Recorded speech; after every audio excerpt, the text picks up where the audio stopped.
ಇಷ್ಟು ದಿವಸ ಕರ್ಣನ್ ಜೊತೆ ಇದ್ದು ಕರ್ಣನ್ ಅರ್ಥ ಮಾಡ್ಕೊಂಡಿದ್ದು ಇಷ್ಟೇನಾ? ಇಷ್ಟೇ ಅಂದ್ರೆ? ಅಲ್ಲ ಕಣಪ್ಪ, ನಾನ್ ಕರ್ಣನ್ನ ಈಗಿಂದ ಅಲ್ಲ, ಅವನ್ ಚಿಕ್ಕ ಮಗು ಇದ್ದಾಗಿಂದ ಅವನ್ನ ನೋಡ್ಕೊಂಡು ಬರ್ತಾ ಇದ್ದೀನಿ. ಅವನ್ ತಾತನ ಕೈ ಹಿಡ್ಕೊಂಡು ಆಸ್ಪತ್ರೆಗೆ ಬರ್ತಾ ಇದ್ದ. ತಾತ ಯಾವತ್ತೂ ಅವನ್ ಕೈ ಬಿಡ್ಲಿಲ್ಲ, ಅವನು ತಾತನ ಗುಣ ಬಿಟ್ಟಿಲ್ಲ.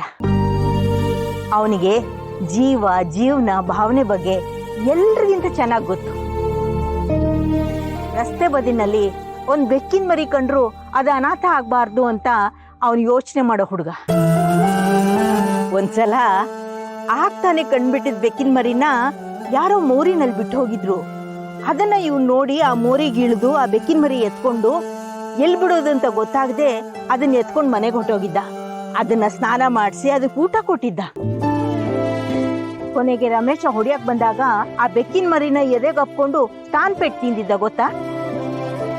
ಇಷ್ಟ ಆದ್ಮೇಲೆ ಆ ಮರಿನ ನನ್ ಕೈ ಕೊಟ್ಬಿಟ್ಟು ಇದನ್ನ ನಿಮ್ಮನೇಲಿ ಇಟ್ಕೋತೀರಾ ಅಂತ ಕೇಳಿದ್ದ. ತನಗ್ ನೋವಾಗಿದ್ರು ಅದ್ರ ಬಗ್ಗೆ ಒಂದು ಮಾತಾಡ್ಲಿಲ್ಲ. ಇವತ್ತಿಗೂ ಅವನು ಅದೇ ಅಪ್ರಂಜಿ. ಬೇರೆಯವ್ರಿಗಾಗೋ ನೋವನ್ನ ತಡೆಯೋದಕ್ಕೆ ತಾನು ಆ ನೋವನ್ನ ಸಹಿಸ್ಕೊಳ್ಳೋ ಜೀವ.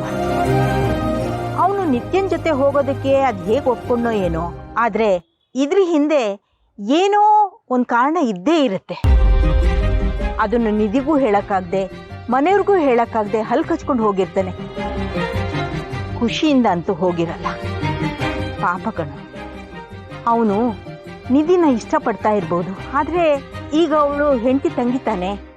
ಇದನ್ನೆಲ್ಲ ಹೇಗೆ ಹೇಳ್ಕೊಳಕ್ಕಾಗತ್ತ ಅವನ್ಗೆ? ಅವ್ರಿಗೇನೋ ಆ ಶಕ್ತಿ ಇದೆ ಬಿಡಿ, ಆದ್ರೆ ನಿಧಿ ಕಷ್ಟ ಕೊನೆ ಯಾರು?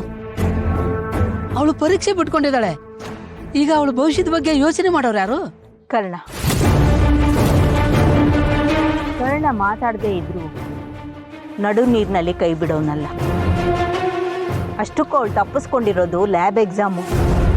ಅವಳು ಥಿಯರಿನಲ್ಲಿ ಚೆನ್ನಾಗಿ ಮಾಡಿದ್ರೆ ಮತ್ತೆ ಲ್ಯಾಬ್ ಎಕ್ಸಾಮ್ ಕುತ್ಕೊಳ್ಳೋ ಅವಕಾಶ ಇದೆ. ಇಲ್ಲ ಅಂದ್ರೂ ಕರ್ಣ ನಿಧಿಗೆ ಏನಾದ್ರೂ ಮಾಡೇ ಮಾಡ್ತಾನೆ. ಲ್ಯಾಬ್ ಎಕ್ಸಾಮ್ಗೆ ಮತ್ತೆ ಕೂರಿಸ್ತಾನೆ.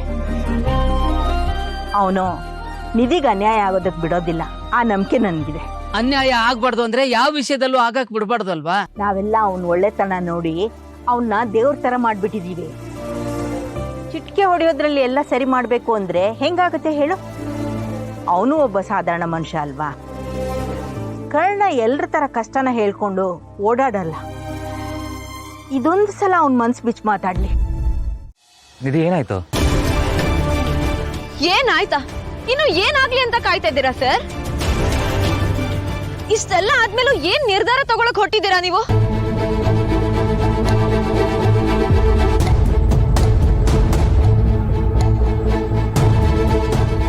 ಈ ಹಗಲು ರಾತ್ರಿ ನಿದ್ದೆ ಧ್ಯಾನ ಮಾಡಿ ಮಾಡಿ ಈ ಡಾಕ್ಟರ್ ಹಾರ್ಟ್ಗೆ ಲವ್ ಅಟ್ಯಾಕ್ ಆಗ್ಬಿಟ್ಟಿದೆ.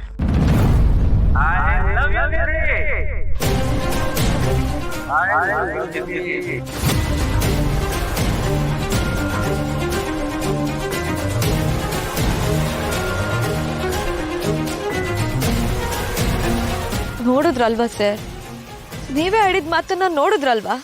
ಅಲ್ಲ, ಇದು ನಿಮ್ಗೆ ಯಾಕೆ ಹೇಳಿಲ್ಲ? ಕಣ್ಮುಂದೆ ಏನೇನೋ ಅನಾಹುತ ನಡೀತಿದ್ರು, ನೀವ್ ಯಾಕೆ ಮಾತಾಡ್ಲಿಲ್ಲ? ಯಾರ್ ಖುಷಿಗೋಸ್ಕರ ಇದನ್ನೆಲ್ಲ ಮುಚ್ಚಿಟ್ರಿ? ಹೇಗ್ ಮುಚ್ಚಿಟ್ರಿ ಸರ್?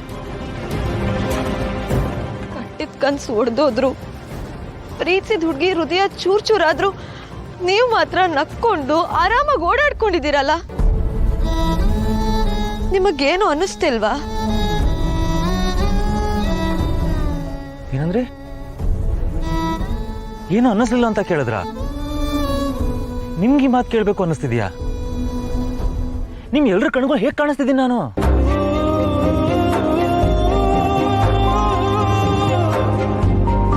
ಯಾರ ಬಗ್ಗೆನೂ ಯಾವ್ದ್ರ ಬಗ್ಗೆನೂ ತಲೆ ಕೆಡಿಸ್ಕೊಂಡ್ರೆ ಕಲ್ ಬಂಡೆ ತರ ಕಾಣ್ತಿದ್ದೀನ?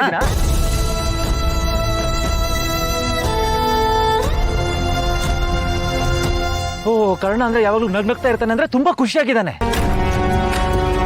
ಮನೇಲಿ ಎಲ್ರ ಜೊತೆ ನಗ್ನಗ್ತಾ ಮಾತಾಡ್ತಾನೆ ಅಂದ್ರೆ ಎಲ್ರು ಅವನ ಜೀವಕ್ಕಿಂತ ಜಾಸ್ತಿ ಪ್ರೀತಿಸಿದಾರೆ ಅಂತ. ಅಷ್ಟ್ ದೊಡ್ಡ ಮನೇಲಿದ್ದಾನೆ ಅಂದ್ರೆ ಅವನ್ಗೇನು ಕಷ್ಟ ಅಂತ. ನಿತ್ಯ ಜೊತೆ ಚೆನ್ನಾಗಿ ಮಾತಾಡ್ತೀನಿ ಅಂದ್ರೆ ಹಳೇದೆಲ್ಲ ಮರೆತು ನಿತ್ಯನ್ ಜೊತೆ ಆರಾಮಾಗಿದ್ದಾನೆ ಅಂತ. ಇದೆಲ್ಲ ಯಾರಿಗ್ ಬೇಕಾದ್ರೂ ಅನ್ಸುತ್ತೆ ನಿಧಿ, ಆದ್ರೆ ನೀವು ನನ್ ಬಗ್ಗೆ ಈ ತರ ಯೋಚನೆ ಮಾಡ್ತಿದ್ದೀರಾ.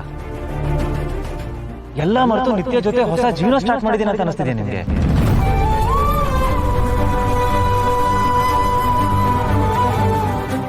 ಎಲ್ರಿಗೂ ನನ್ನ ಮುಖದ ಮೇಲಿರೋ ನಗು ಕಾಣುತ್ತಾನೆ ಇದೆ. ಅದ್ರ ಹಿಂದೆ ಇರೋ ಕಾರಣ, ಅದ್ರ ಹಿಂದೆ ಬಚ್ಚಿಟ್ಕೊಂಡಿರೋ ನಗು ಯಾರಿಗೂ ಕಾಣಲ್ಲ. ಮದುವೆ ಮುಗಿದ ಮೇಲೆ ನಾನು ಮತ್ತೆ ನಕ್ಕಾಗ ಅದು ಒತ್ತಾಯಕ್ಕೆ ಮೂಡಿದ್ದು ಅಂತ ಒಂದ್ಸಲನೂ ಅನ್ನಿಸ್ಲಿಲ್ಲ ನಿಮಗೆ. ಹೇಗಿದ್ದೀರಾ ಅಂತ ಕೇಳಿದ್ರಲ್ವಾ, ನನ್ನ ಮೇಲೆ ಅನುಮಾನ ಬಂದ್ಬಿಡ್ತಾ? ನಾನ್ ನಿಮ್ಮಿಂದ ಪ್ರೀತಿ ಮುಚ್ಚಿಟ್ಟೆ ಅಂತ ಅನಿಸ್ತಿದ್ಯಾ? ಬಾಯ್ ಬಿಟ್ಟು ಐ ಲವ್ ಯು ಅಂತ ಹೇಳೋದಕ್ಕಿಂತ ಜಾಸ್ತಿ ನನ್ನ ಕಣ್ಣಲ್ಲಿ ಇದ್ದ ಪ್ರೀತಿ ಕಾಣಿಸ್ಲಿಲ್ಲ ನಿಮ್ಗೆ? ಅಥವಾ ಅದೆಲ್ಲ ನಿಮ್ಗೆ ಟೈಮ್ ಪಾಸ್ಗೋಸ್ಕರ ಆಡ್ತಿರೋ ನಾಟಕ ಅನ್ನಿಸ್ತಾ? ಅವಕಾಶ ಸಿಕ್ಕಿದ್ರೆ ಯಾವ ಹುಡುಗಿ ಜೊತೆ ಬೇಕಾದ್ರೂ ಹೋಗ್ತಾನೆ ಅಂತ ಅನ್ಕೊಂಡ್ರ? ಹೇಳಿ, ಯಾಕೆ ಸುಮ್ಮನಾದ್ರಿ? ಸರಿ, ನಿಮ್ಮ ಹತ್ರ ಎಲ್ಲ ಹೇಳ್ಕೊತಿದ್ದೆ, ಆದ್ರೂ ಅವತ್ತಿನ ದಿನ ಏನ್ ಬದಲಾಗ್ತಿತ್ತು? ನಿತ್ಯನ ಮದುವೆ ಆಗ್ಲೇಬೇಕು ಅಂತ ಅಜ್ಜಿ ನಿರ್ಧಾರ ತಗೊಂಡಾಗ ಯಾರಾದ್ರೂ ಹೋಗಿ ಎದುರು ಮಾತಾಡಕ್ಕಾಗ್ತಿತ್ತಾ? ಅಥವಾ ಅವ್ರ ನಿರ್ಧಾರ ಬದಲಾಯಿಸಕ್ಕಾಗ್ತಿತ್ತಾ? ಇಲ್ಲ ಮದುವೆ ತಡೆಯಕ್ಕಾಗ್ತಿತ್ತಾ? ನಿಮ್ಮನ್ನ ಜೀವಕ್ಕಿಂತ ಹೆಚ್ಚಾಗಿ ಪ್ರೀತಿಸ್ತಿದ್ದೀನಿ ನಿಜ. ಆದ್ರೆ ಅವತ್ತು ನಮ್ಮ ಅಜ್ಜಿ ನನ್ನ ಕರ್ಣ ನನ್ನ ಮಾತು ಉಳಿಸ್ತಾನೆ, ನಿಮ್ಮ ಅಜ್ಜಿ ನಿತ್ಯ ಜೊತೆ ಹೋಗಿ ಸಾಯ್ತೀನಿ ಅಂದಾಗ, ಇಲ್ಲ ನಾನು ನಿತ್ಯನ್ ಮದುವೆ ಆಗಲ್ಲ, ನಿತಿನ್ ಪ್ರೀತಿಸ್ತಿದ್ದೀನಿ ಅಂತ ಅಂತಿದ್ರೆ ಏನಾಗ್ತಿತ್ತು ಅಂತ ಗೊತ್ತಾ ನಿಮ್ಗೆ? ಇವಾಗ ನಮ್ಮಿಬ್ರು ಸುಡ್ತಿರೋ ಬೆಂಕಿ ಇಡೀ ಮನೆಯವ್ರನ್ನ ಸುಟ್ಟಾಗ್ತಿತ್ತು ನಿಧಿ. ಹಾಗಾಗಿದ್ದಿದ್ರೆ ನಿಮ್ ಕಣ್ಣಲ್ಲಿ ನನ್ನ ಮೇಲೆ ಇದ್ದಿದ್ದ ಪ್ರೀತಿ ಹೀಗೆ ಉಳಿತಿತ್ತು ಅಂತ ಅನ್ಕೊಂಡಿದ್ದೀರಾ? ನಾನ್ ನಿಮ್ಮನ್ನ ದೋಷಣೆ ಮಾಡ್ತಿಲ್ಲ, ಅಥವಾ ಇನ್ಯಾವುದು ತಪ್ಪು ಅಂತ ಬೆರಳು ಮಾಡಿ ತೋರ್ಸೋದು ಇಲ್ಲ. ಯಾಕಂದ್ರೆ ಅವತ್ತು ತಪ್ಪಿದ್ದು ಪರಿಸ್ಥಿತಿದ್ದು, ನಾವೆಲ್ಲ ಪರಿಸ್ಥಿತಿ ಕೈಗೊಂಬೆ ಆಗಿದ್ದೀವಿ ಅಷ್ಟೇ. ನಾನು ಇವತ್ತಿಗೂ ಹಾಗೆ ಇದ್ದೀನಿ.